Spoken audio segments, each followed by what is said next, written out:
ہم کریں گے ہر مظلوم کی حمایت۔ السلام علیکم، میں ہوں حرین فاطمہ اور آپ دیکھ رہے ہیں حمایتی نیوز HD چینل۔ نظر ڈالتے ہیں آج کی اہم خبروں پر۔ بحیرہ عرب میں سمندری طوفان آسنا کا خطرہ لاحق ہے، جس کے پیش نظر ماہی گیروں کو احتیاط برتنے کی ہدایت کی گئی ہے۔ تاہم اس وقت سینکڑوں ماہی گیر اپنی کشتیوں کے ساتھ سمندر میں موجود ہیں اور شکار میں مصروف ہیں۔ فشرمین سجاگ فورم کے ترجمان اور چیئرمین محمد بخش جت نے اس صورتحال پر گہری تشویش کا اظہار کیا ہے۔ احمد دین حمایتی کی رپورٹ کے مطابق ماہی گیروں کو فوری طور پر سمندر سے واپس آنے کی ہدایت کی جا رہی ہے تاکہ وہ کسی ممکنہ حادثے سے بچ سکیں۔ سندھ مراد علی شاہ سے کہ بہت ماہی گیر اندر پھنسے ہوئے ہیں، میری مراد علی شاہ سے یہ اپیل ہے کہ ہیلی کاپٹر ذریعے ماہی گیر بہت اندر پھنسے ہوئے ہیں، ان کو خدا را ان کو بچایا جائے، ہیلی کاپٹر کے ذریعے ان کو باہر نکالو، یہ مہربانی کرو، ہمارا کوئی بھی ڈر نہیں ہے، ہم بہت پریشان ہیں۔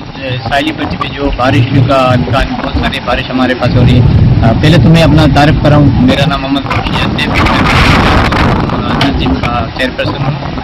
تو ہمارے کافی تعداد میں، سینکڑوں کے تعداد میں تقریباً اس وقت 25 سے 30 ہزار لوگ جو ہے نا اس وقت ماہی گیر جو ہمارے سمندر کے اندر ہے، جس کے اندر بڑی لانچیں جو کراچی فشری کی لانچیں جو ہے نا اس کے اندر بھی کافی مطلب تقریباً 1500 یعنی 2000 لانچیں جو ہے نا اس وقت سمندر کے اندر بڑی لانچیں وہ بھی موجود ہے۔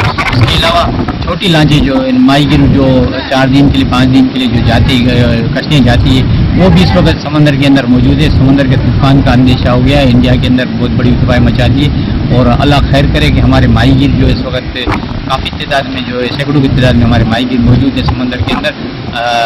تو ہم ان سے کوارڈینیشن میں بھی ہم بھی ہیں اور پاکستان نیوی والے بھی کوارڈینیشن میں ہیں اور GMIC جو ہے ادارہ ہے ہم اس کے حکم پرسن ہیں، ہم بھی ان سے بھی کوارڈینیشن میں ہیں۔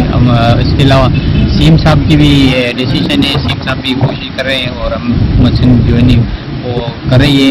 اس کے علاوہ ہمارے جو یہاں کے علاقے MP میں نے وہ بھی کوشش میں لگے ہوئے ہیں۔ اس کے علاوہ جو کیٹی بندر کے جو ہے علی حسن زرداری صاحب وہ بڑا ایکٹیویٹ ہے، اس کی ٹیم کوشش کرے کہ ماہی گیروں کو واپسی لائے جائے علاج کو، تو ہم کوشش میں لگے ہوئے، اللہ خیر کرے تو یہ کافی تعداد میں ہمارے ماہی گیر ہیں ان کو واپس کیا جائے۔